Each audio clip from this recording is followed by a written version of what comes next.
आवाज़ की दुनिया के दोस्तों, कैसे हैं आप लोग?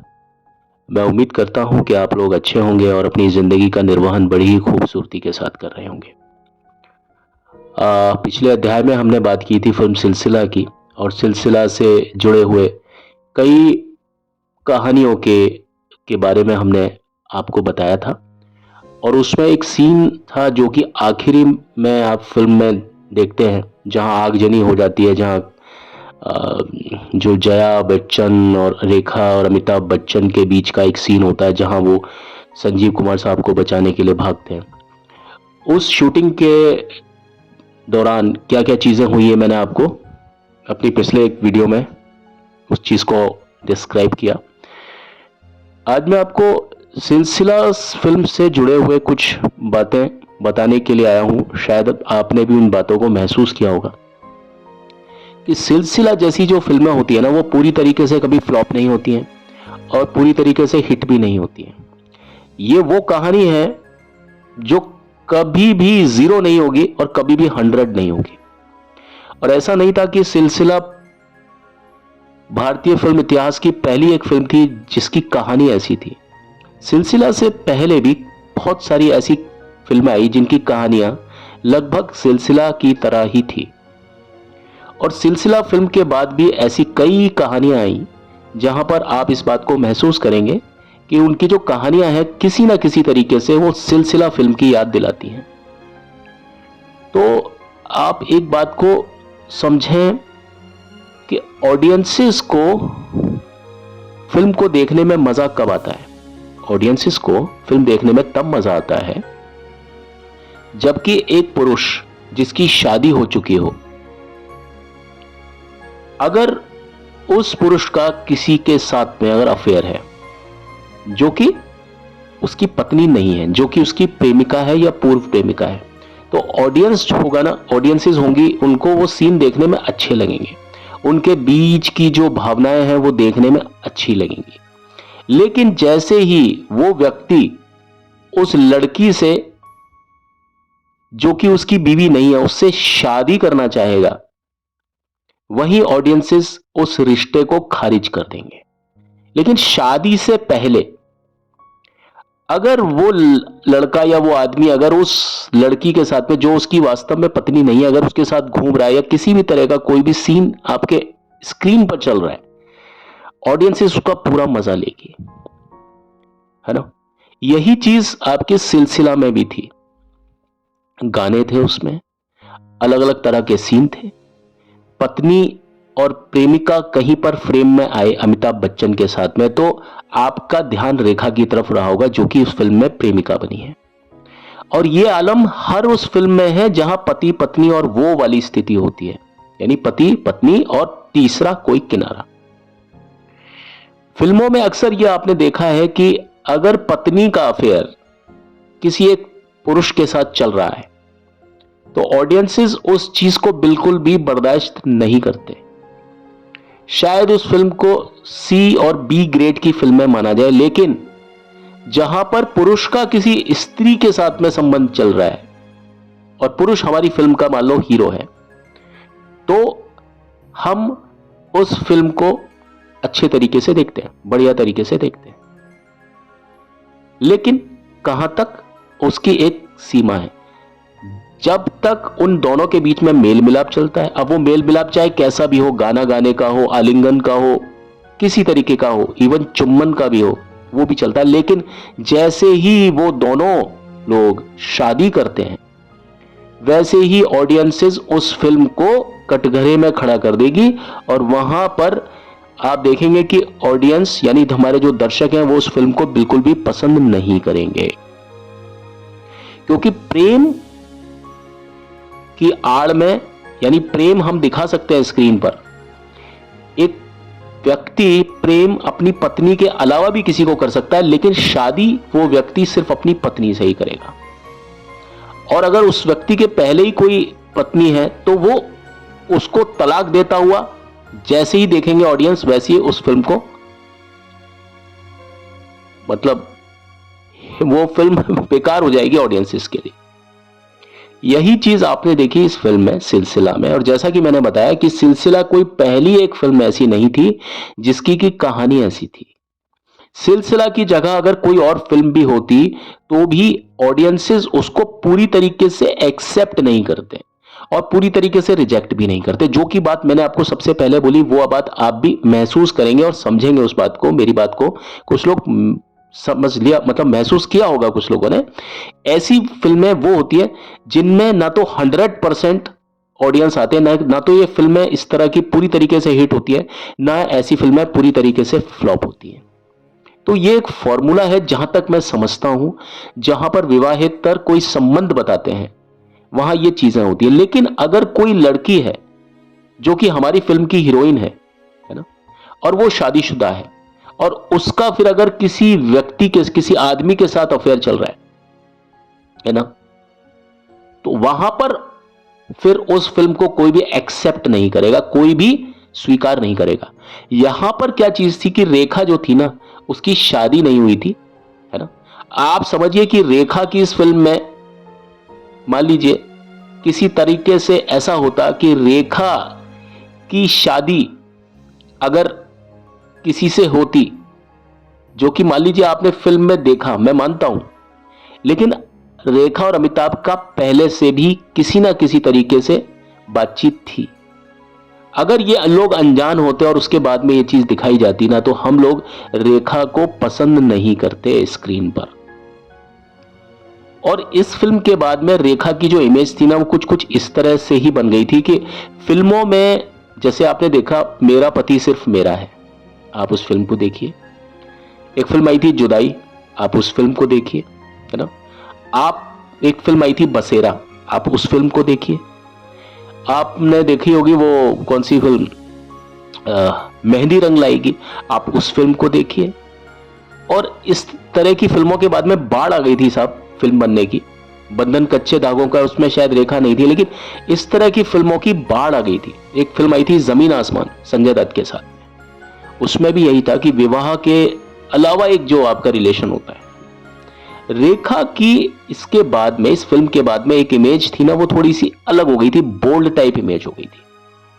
मुकद्दर का सिकंदर के बाद में रेखा को एक बहुत ज्यादा निष्णात, एक क्या कहते हैं, एक अभिनेत्री माना जाने लगा।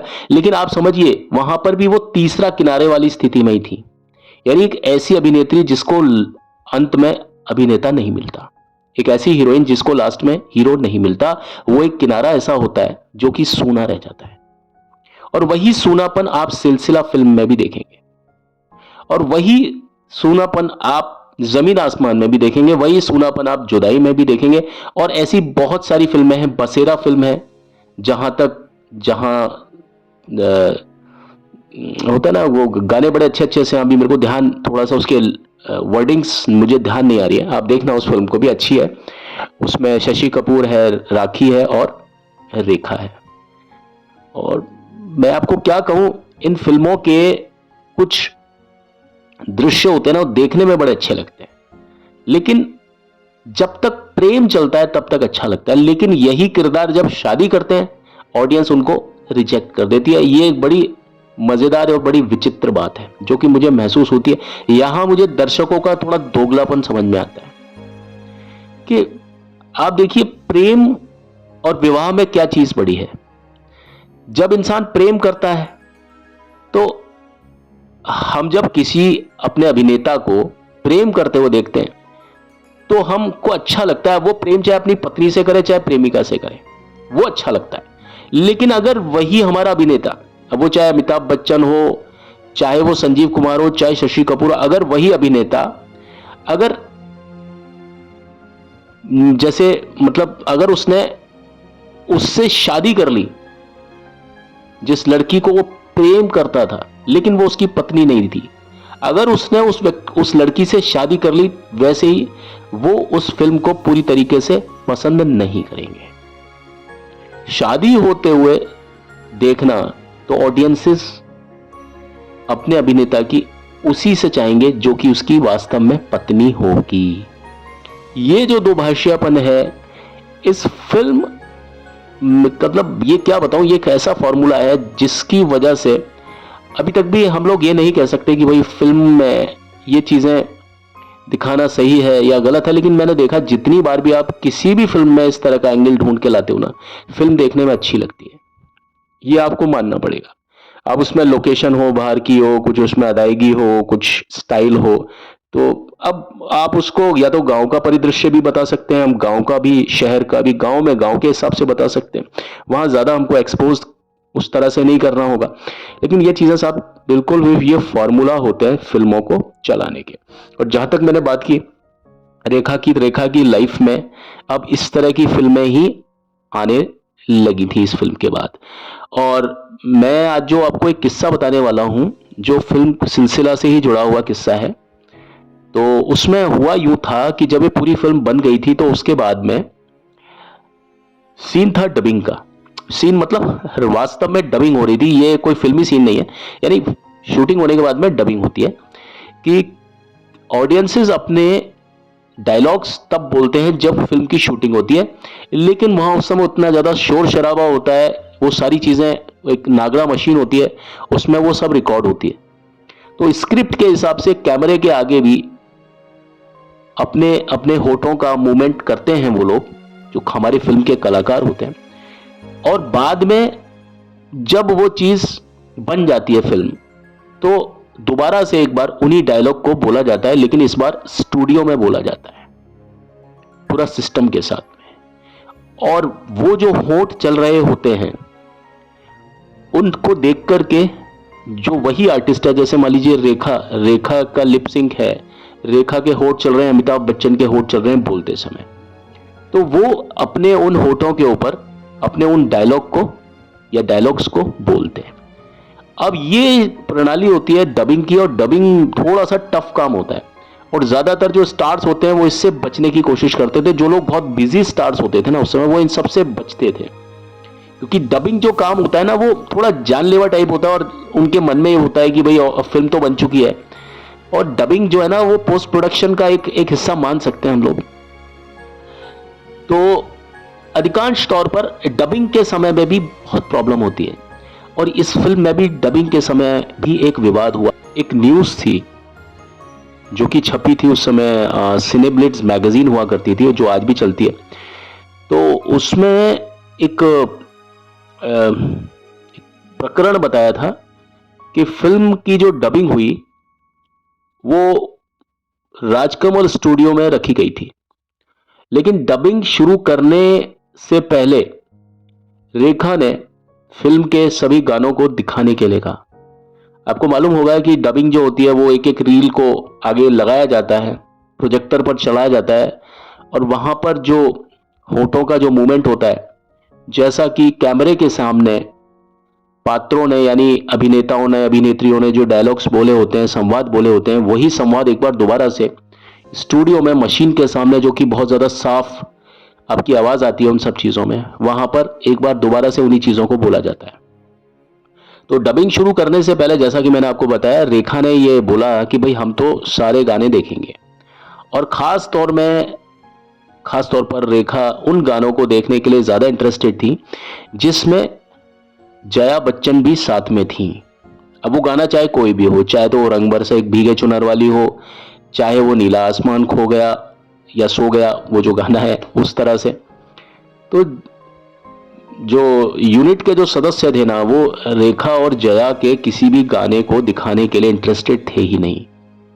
लेकिन जब रेखा ने थोड़ा जोर देकर के कहा, मजाक में कहा कि भाई गाने तो जरूर हम देखेंगे और उसके बिना हम डबिंग करेंगे ही नहीं, तो बहरहाल जब लोगों ने सुना, यूनिट के लोगों ने, तो भाई दिखाना पड़ा। हालांकि यूनिट के जो सदस्य थे वो अनिच्छुक थे, वो चाहते नहीं थे कि किसी तरह का कोई स्कैंडल होके लेके आए बात। तो रेखा ने कहा कि भाई लेके तो आओ, वो तो हमारे रिश्तेदार हैं, अगर हम उनका काम नहीं देखेंगे तो किसका काम देखेंगे। अब ऐसे में जो जया के जितने गाने थे, जिनमें जया बच्चन गानों में विशेष तौर पर, वो गानों में ही ज्यादातर दिखाई दिए, तो वहां लेकर के आए, दिखाया। तो बताते हैं कि जिन जिन गानों में रेखा और जया बच्चन साथ में थी, रेखा उन पर थोड़े भद्दे भद्दे कमेंट्स कर रही थी, और यह सिलसिला यही नहीं थमा। वर्षों बाद रेखा ने एक इंटरव्यू में कहा कि जया से मेरी तुलना किसी भी तरीके से कोई कर कैसे सकता है। जहां तक बात ग्लैमर की है, मेरी तुलना जया के साथ नहीं की जानी चाहिए। अगर कोई व्यक्ति फिर भी ये बेवकूफ़ी करता है तो ये उसी प्रकार है जैसे महमूद की तुलना दिलीप कुमार से कर रहे हैं। कहाँ महमूद और कहाँ दिलीप कुमार। महमूद चाहे कुछ भी कर लें, दिलीप कुमार नहीं बन सकते, और बनना तो दूर की बात, कोई ऐसा सोच भी नहीं सकता। चलिए, ये जो कहानी थी ये विवाहेतर संबंधों के विषयों पर केंद्रित पहली जो प्रमुख मुख्यधारा है उन फिल्मों में से एक थी। जैसा कि मैंने बताया, ये कोई एकमात्र फिल्म नहीं थी, मगर बहुत सारी फिल्मों में से एक फिल्म थी। और विवाहेतर संबंध की जो दास्तान होती है, जो उसकी परिणति होती है, जो उसका रिजल्ट होता है, उसे भारत के दर्शकों की स्वीकृति कभी नहीं मिलती। उसका रीजन मैंने आपको बता दिया अभी, क्यों, आखिर ऐसा क्यों होता है। गुप्त संबंधों, व्याभिचार से जुड़े हुए जो चीजें होती हैं वो बॉलीवुड का एक, वो उनका कथानक नहीं है, वो उनका सब्जेक्ट मैटर नहीं है। अगर कोई फिल्म इस तरीके से जीत जाती है कि जहां प्रेमिका की शादी पति के साथ हो जाती है और पत्नी को तलाक मिल जाता है, वो कहानी एक जो फिल्में होती है, मतलब जो जो उच्च कोटि की फिल्में होती हैं वो नहीं होती है। फिर वो बी या सी ग्रेड की फिल्में जरूर हो सकती है, लेकिन बी और सी ग्रेड की फिल्में फिर उस तरह से वो तो फिर कोई भी बना सकता है। आज हम जो बात करते हैं वो उन फिल्मों की बात करते हैं जो कल्ट मूवीज रही हैं अपने समय में। तो ऐसी फिल्मों में व्यभिचार और जो गुप्त संबंध होते हैं, उनसे जुड़ी हुई चीजों की, इस तरह की फिल्मों में प्यार की जीत और उसकी उम्मीद मिलना बहुत कम होता है। घटनाओं की एक श्रृंखला अमित और शोभा के बीच एक साधारण मेल मिलाप की ओर ले जाती है। अमित कौन? अमिताभ बच्चन। और शोभा कौन? जया बच्चन। विवाह को प्रेम पर प्रधानता प्रदान की गई है। जाहिर बात है, विवाह को प्रेम पर प्रधानता इसलिए प्रदान की गई है क्योंकि अंत में विवाह को ही जीतता हुआ दिखाया गया है, प्रेम को हारता हुआ दिखाया गया है। अगर इसका उल्टा होता कि प्रेम जीत जाता और विवाह हार जाता, तो ये फिल्म जितनी चली है उतनी भी ना चलती है, मैं जहां तक समझता हूं। परंपराओं और नैतिकताओं के सद्गुणों को इस फिल्म में बरकरार रखा गया है। अंत में जो फिल्में हैं वो समझौतों का सिलसिला ही बनकर रह गई हैं। आप समझ लीजिए, इस फिल्म में शुरू से आखिर तक सिर्फ समझौते हैं, और ये समझौते ना सिर्फ फिल्म की कहानी में है बल्कि असल जिंदगी में भी यह फिल्म समझौता ही थी। आप समझ लीजिए, इस फिल्म में समझौता किया जया बच्चन ने कि इस फिल्म में आई, वो काम किया। इस फिल्म में समझौता किया रेखा ने, क्योंकि रेखा चाहती नहीं थी कि यह फिल्म इस प्रकार बने। लेकिन ठीक है, अमिताभ बच्चन की किसी भी बात को वो मना नहीं कर सकती थी, ना तो स्क्रीन पर, ना तो किसी फिल्म में, ना असल जिंदगी में। और जैसा कि मैंने आपको बताया कि सिलसिला फिल्म प्रदर्शित हुई थी 29 जुलाई सन 1981 को, यानी 29 ऑफ जुलाई 1981 को। यह कहना गलत नहीं होगा कि इस फिल्म की जो शुरुआत थी वो बहुत शानदार थी, लेकिन गति कायम नहीं रह सकी और कुछ ही दिन के बाद में यह फिल्म फ्लॉप और बिल्कुल ढेर हो गई। और इस तरह से हर कोई व्यक्ति आश्चर्यचकित था, और इसका संबंध शोले फिल्म से हम लोग बनाते हैं, जैसा कि इनवर्सली प्रोपोर्शनल। यानी शोले जो फिल्म थी ना, वो शुरू में गति कायम नहीं कर रही थी, फ्लॉप जैसी जा रही थी, लेकिन बाद में उसने अपनी बहुत अच्छी पकड़ बनाई और वो शानदार रही, और अब तक भी शानदार और जानदार है।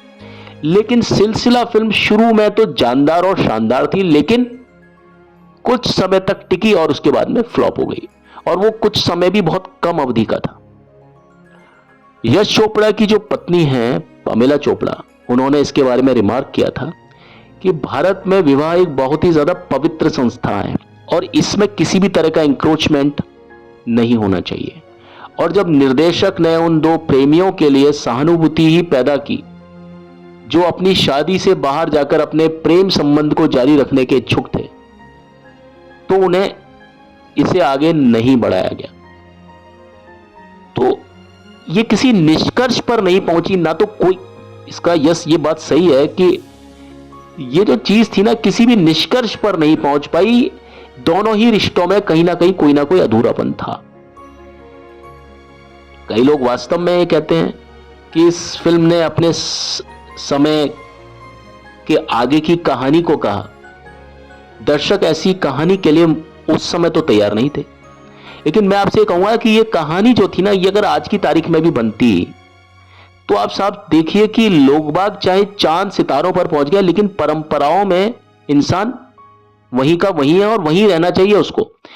ऐसा थोड़ी होता है कि इंसान बढ़ते हुए वक्त में और बीतते हुए वक्त में ऐसा थोड़ी है कि कोई पति ये बोल दे कि भाई मैं अपनी पत्नी को छोड़ देता हूं और मैं अपनी प्रेमिकाओं से शादी करता हूं। ऐसा नहीं कह सकते हम लोग। अगर ऐसा होगा तो कहीं पर कुछ भी हो सकता है। कोई भी रिश्ता किसी से भी शादी कर सकता है आने वाले समय में, और ये कहेंगे कि साहब जमाना मॉडर्न है, मॉडर्न टाइम है, वो चेंज हो गया। परिवर्तन ही प्रकृति का नियम है, लेकिन हर जगह पर परिवर्तन नहीं हो सकता। पति के लिए पत्नी ही सब कुछ है विवाह के बाद में, है ना। ये चीज आज से पहले भी थी, 100 साल पहले, और 100 साल बाद में भी होगी कि पति और पत्नी का रिश्ता कभी बदल नहीं सकता, है ना। पत्नी और पति और पत्नी दोनों एक दूसरे के लिए हैं। ये चीज 100 साल पहले भी थी, 1000 साल पहले भी थी, और 100 साल बाद में भी होगी, और 1000 साल बाद में भी होगी, है ना। अगर ये चीज नहीं है तो फिर हम अपने आप को इंसान नहीं मानेंगे। हम लोग किसी भी सभ्यता का हिस्सा नहीं है साहब। ये चीजें आप देखिए, हमारे इंडिया में नहीं, सभी जगह होती है। शादी भी होती है, विवाह भी होते हैं। वहां सिर्फ प्रेम नहीं होता है कि प्रेम के भरोसे आप पूरी जिंदगी नहीं काट सकते हो। आपको उस पर कोई ना कोई मोहर लगानी पड़ती है, और जैसी आप मोहर लगाते हो वैसे ही आप एक के हो जाते हो। वहां आपको ये नहीं है कि आप 10 लोगों के बारे में एक साथ सोचेंगे, चाहे तो वो लड़की हो चाहे लड़का हो। हाँ, ये है कि विदेशों में थोड़ा एडवांसमेंट ज्यादा है, लेकिन हमारे इंडिया में रेस्ट्रिक्शन है। लेकिन वहां पर भी एडवांसमेंट का मतलब ये नहीं है कि वहां पर लिमिटलेस है कोई भी चीज, नहीं, ऐसा नहीं है। तो अब कुछ लोगों ने यह भी कहा कि इस फिल्म में जो कुछ होता था वो पर्दे पर तो जो दिखाया था वो सिर्फ एक कहानी थी, लेकिन असल जिंदगी में रेखा और अमिताभ बच्चन के बीच में ऐसा कुछ नहीं था। कई लोग ये भी बोलते थे, कई मैगजीन इस चीज पर भी बात करती थी, और ये सिर्फ ऑडियंसेस का अटेंशन गेन करने के लिए, मीडिया में खबरों को गर्म रखने के लिए, बाजार को गर्म रखने के लिए लोग बाग क्या है, भूल जाते हैं ना लोगों को। लोग भूल सकते थे रेखा को, लोग भूल सकते थे अमिताभ बच्चन को, ठीक है, लोग उनके प्यार को भी भूल सकते थे, जो कि कई फिल्म मैगजीन ने यह डिक्लेयर किया कि ऐसा कुछ भी नहीं था असल जिंदगी में।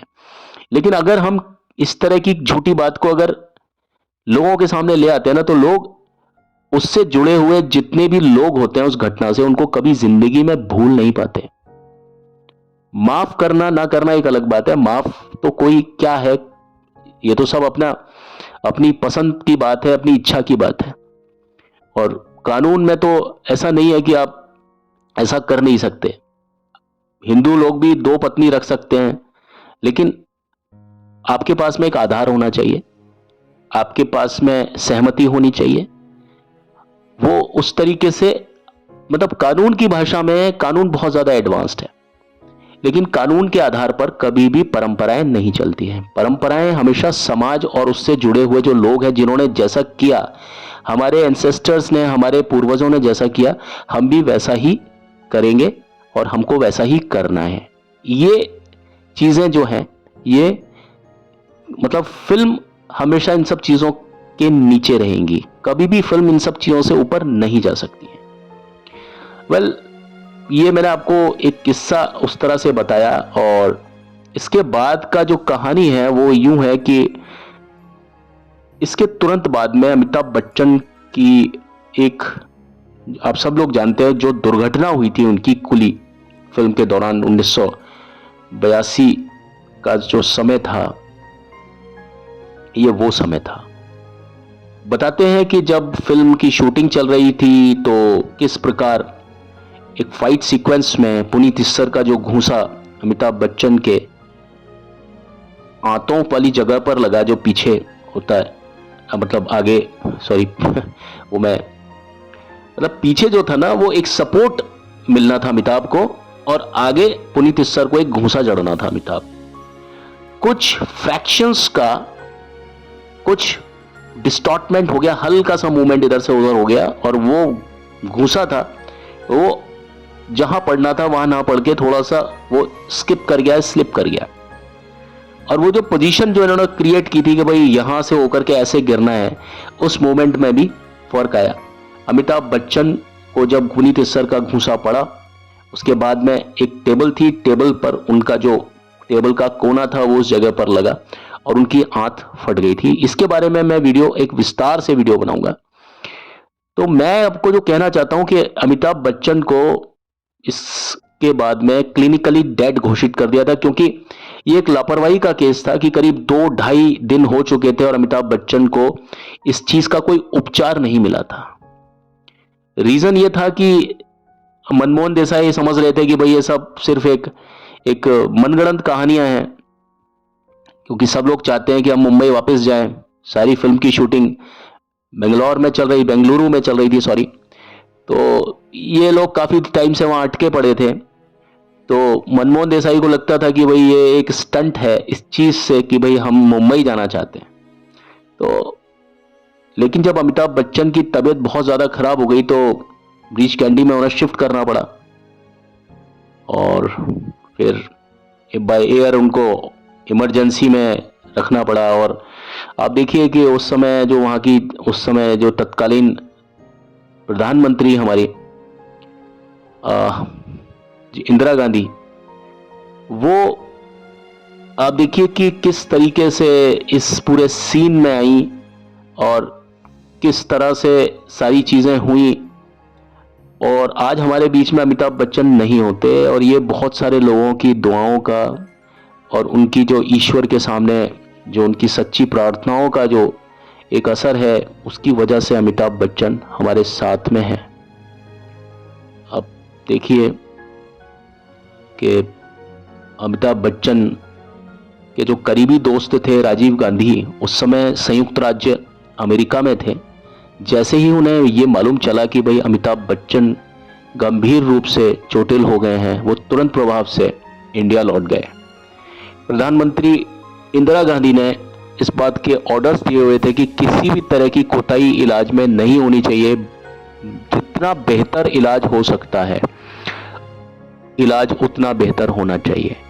उस समय के जितने भी मेडिकल फैसिलिटी, जितने एडवांसमेंट थे ना, सारे के सारे अमिताभ बच्चन को मिले थे। और प्रमुख अखबारों में बड़े बड़े हेडलाइंस में, कटआउट्स में गेट वेल अमिताभ के विज्ञापन छपते थे। हॉस्पिटल था वो नियमित रूप से जो उनका हेल्थ बुलेटिन यानी स्वास्थ्य बुलेटिन जो खबर थी वो जारी करता था।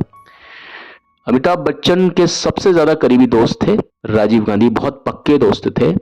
और इंदिरा गांधी के लिए 2 बेटे नहीं थे, उनके 3 बेटे थे, संजय गांधी, राजीव गांधी और अमिताभ बच्चन। और इसमें सभी लोग अमिताभ बच्चन से मिलने गए, उनको देखने के लिए गए, लेकिन कथित तौर पर यह बताया जाता है कि रेखा को अस्पताल में प्रवेश करने से रोक दिया गया था। और यह उस समय की बात है जब अमिताभ बच्चन जिंदगी और मौत के बीच झूल रहे थे। और उस समय रोज अखबारों में खबर आती थी कि अमिताभ बच्चन की हालत बेहद गंभीर, अमिताभ बच्चन की हालत चिंता मतलब ग्रस्त। बहुत देर के बाद में यह खबर आई कि अमिताभ बच्चन की हालत संतोषप्रद। मैं खुद इस चीज का गवाह हूं। बहुत छोटे छोटे थे बच्चे, हमें यह पढ़ना भी नहीं आता था, लेकिन जो पिताजी जो सुनाया करते थे ना, वो चीजें अभी तक हमारे कानों में गूंजती है। अमिताभ बच्चन सिर्फ एक फिल्मी कैरेक्टर नहीं है, वो एक सिस्टम है। अगर वो सिस्टम थोड़ा सा भी हिलेगा ना, तो आप समझ लीजिए बहुत लोगों की जिंदगी में प्रभाव पड़ेगा। आज अमिताभ बच्चन की उम्र 80 साल से ऊपर है, लेकिन जिस दिन अमिताभ बच्चन इस दुनिया से कूच करेंगे, देखिए साहब, ये तो विधि का विधान है, जो आया है वो जाएगा। अब अमिताभ बच्चन की उम्र भी काफी हो चली है, भगवान करे वो बहुत लंबे जिए, लेकिन जिस दिन भी ऐसा होगा ना, उस दिन आप देखिएगा क्या स्थिति होगी। जब वो स्थिति उनके पूरे जिंदगी बिताने के बाद में वो स्थिति होगी, मैं इस बात को दावे से कह सकता हूं। तो जब कुली फिल्म का जो हादसा हुआ उस समय तो अमिताभ बच्चन पूरा शबाब पर थे, अपने जवानी में थे और अपना करियर उनका, अमिताभ के बिना बॉलीवुड असंभव है। और ये चीज उस समय की बात बता रहा हूं जब अमिताभ बच्चन की हर साल 5 फिल्में आती थी और सिर्फ अमिताभ ही अमिताभ होते थे। कोई भी व्यक्ति उनके उनके उस तिलिस्म से, उस जादू से बच ना सका, कोई भी व्यक्ति।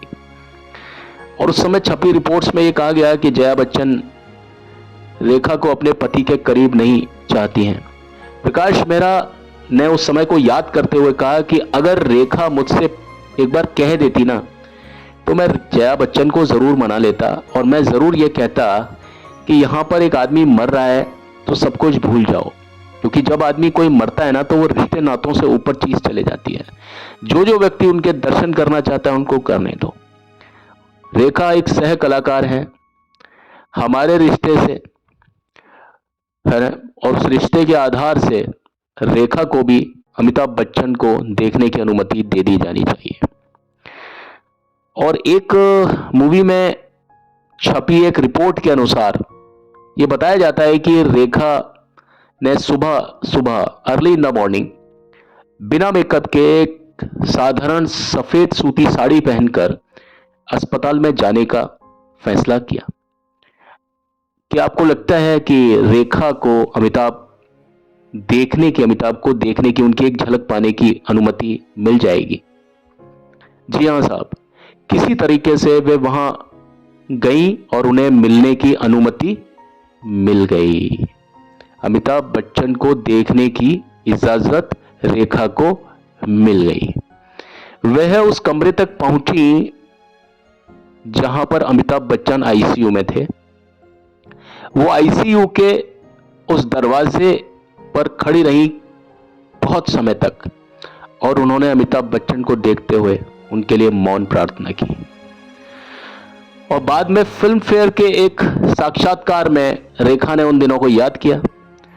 उन्होंने कहा कि जिस घटना से मैं बहुत ज्यादा आहत हूं, मतलब जिंदगी में रेखा ने बहुत ज्यादा मुफलिसी, बहुत ज्यादा गंदे, बहुत कड़वे तजुर्बों को लिया, लेकिन उन्होंने कहा कि मैंने जो भी कोई चीज अपने इस पूरे जिंदगी में, जो चीज सबसे ज्यादा मुझे, जिस चीज ने दुख दिया, जिस चीज ने मुझे सबसे ज्यादा झकझोरा, वो मैंने उस एक दरमियान उस दर्द का पैमाना महसूस किया जब मैंने अमिताभ बच्चन को उस हालत में देखा।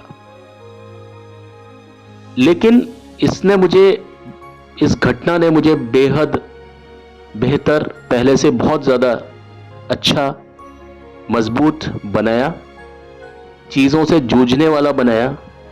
और रेखा कहती है कि मुझे इस बात का गर्व है कि मैं इन सब चीजों के बाद में बहुत ज्यादा आत्मविश्वास से भर गई। और जब उन्होंने देखा कि उनका जो नायक है अमिताभ बच्चन, वो मौत पर जिंदगी को जीत कर लाया है। और जैसा कि मैंने आपको बताया कि रेखा पूरी तरीके से अमिताभ बच्चन का अनुसरण करती हैं आत्मा से। तो जब उन्होंने अमिताभ बच्चन को कमबैक करते हुए देखा कि जिसने मौत से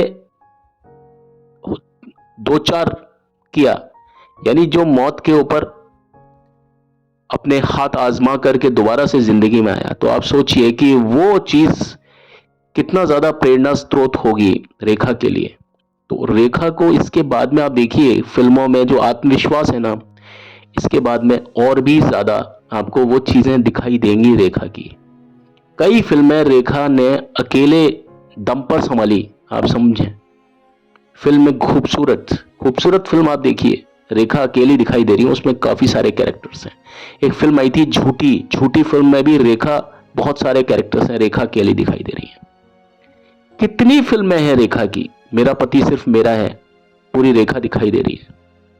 बहुत सारी फिल्म आई थी भ्रष्टाचार, रेखा अकेली दिखाई दे रही है। खून भरी मांग, रेखा अकेली दिखाई दे रही है।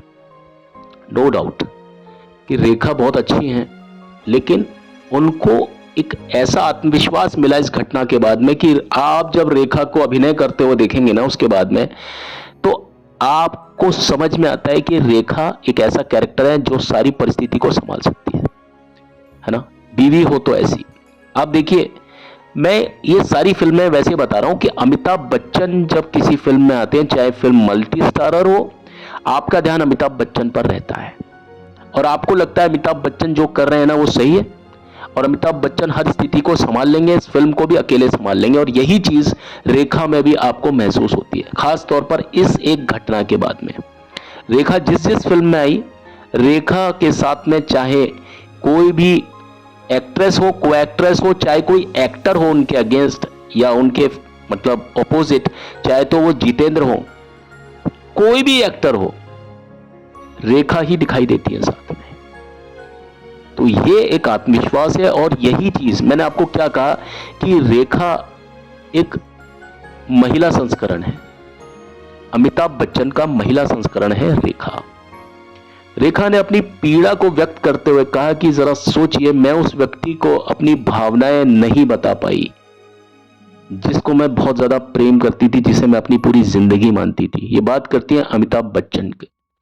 देखिए, जो प्रेमिका होती है ना, उसकी स्थिति पत्नी से कहीं ज्यादा दयनीय होती है और बहुत ज्यादा त्याग होता है उसकी तरफ से। क्यों? क्योंकि उसको मिलने का अवसर नहीं होता, पत्नी को तो मिलने का अवसर होता है। वो व्याकुलता वाली जो चीज होती है ना कि आप किसी से बहुत प्रेम करते हैं, उसके साथ कुछ गलत हो जाए, वो जिंदगी और मौत के बीच लड़े और आपके मन से क्या चीज निकलेगी, वो टीस, वो एक इतना बुरा क्षोभ जहां रेखा खुद भी मर सकती थी।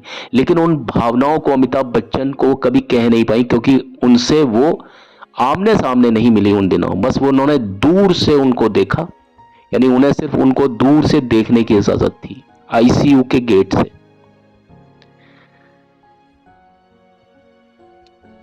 और अमिताभ बच्चन को यह मालूम भी नहीं था कि रेखा इस तरह से इतना ज्यादा उनके लिए, मतलब होता है ना कि कोई व्यक्ति आपके लिए कितना ज्यादा सेक्रीफाइस कर सकता है, वो आपको कितना मानता है। आप समझिए कि रेखा के दर्द को, वो खुद के दर्द को किसके सामने बयान करती है। हर एक व्यक्ति को ये दरकार होती है कि मैं जिसके लिए रो रहा हूं, परेशान हो रहा हूं, कम से कम उसको तो मालूम चले, कम से कम वो तो मुझे देखे। रेखा उन लोगों में से है, मैं उनको अभागा नहीं कहूंगा, लेकिन उन लोगों में से है जिसने अपने प्रेमी यानी जो अमिताभ बच्चन के लिए, मेरे ख्याल में अमिताभ बच्चन अगर उस समय मर जाते, मान लीजिए अगर ऐसा हुआ होता, भगवान ना करे, तो रेखा भी जिंदा नहीं रहती। कहने का मतलब है, रेखा का जो इंटरव्यू था ना वो इतना ज्यादा इंटेंस था उस समय कि रेखा ने कहा कि मुझे भी कुछ भी हो सकता था, क्योंकि मैं बहुत बुरी तरीके से आहत थी इन सब बातों से, लेकिन मैं इन बातों को कभी भी किसी को बता नहीं सकी, अमिताभ बच्चन को तो बता भी नहीं सकी। और तो मतलब जिसके लिए आप रो रहे हो, परेशान हो रहे हो, और ऊपर से फिर ये बात की उनके साथ फिर वो कभी फिल्म कर भी नहीं पाई। और बेबसी के उस दौर में रेखा ने भी भगवान का ही सहारा लिया, जैसा कि सभी लोग लेते हैं और लेना भी चाहिए। मैगजीन में छपी खबरों के मुताबिक उन्होंने उज्जैन का जो महाकालेश्वर मंदिर है, महाकाल में जाप का आयोजन किया दिन रात, और वो तिरुपति बालाजी के लिए भी गई और वहां पर गई और वो नंगे पैर, जो उनका जो परंपरा है, नीति है, उस पर पूरी तरीके से जो भी वो कर सकती थी ईश्वर के सामने। ऐसे समय में इंसान का बस नहीं होता, बस वो सारी चीजें करता है जो ईश्वर की राह में होती हैं, और वो सारी चीज रेखा ने भी की। अगर जया बच्चन ने की तो रेखा ने भी की, और अमिताभ बच गए। चलिए, इसके आगे का अध्याय मैं आपके सामने फिर उस चीज के बारे में बात करूंगा अपने कल के वीडियो में। तब तक के लिए प्लीज मुझे आज्ञा दीजिए, पर चलने से पहले मेरी आपसे वही एक रिक्वेस्ट है कि प्लीज मेरे चैनल को लाइक, शेयर, सब्सक्राइब जरूर जरूर जरूर करें, बेल आइकन जरूर दबाएं प्लीज। और बस आप ही हैं जिनसे मैं ये बात कह सकता हूं, ठीक है? बात को समझें। Take a very great care of yourself and God be with you always. Thank you and have a nice time. Bye bye. Take care.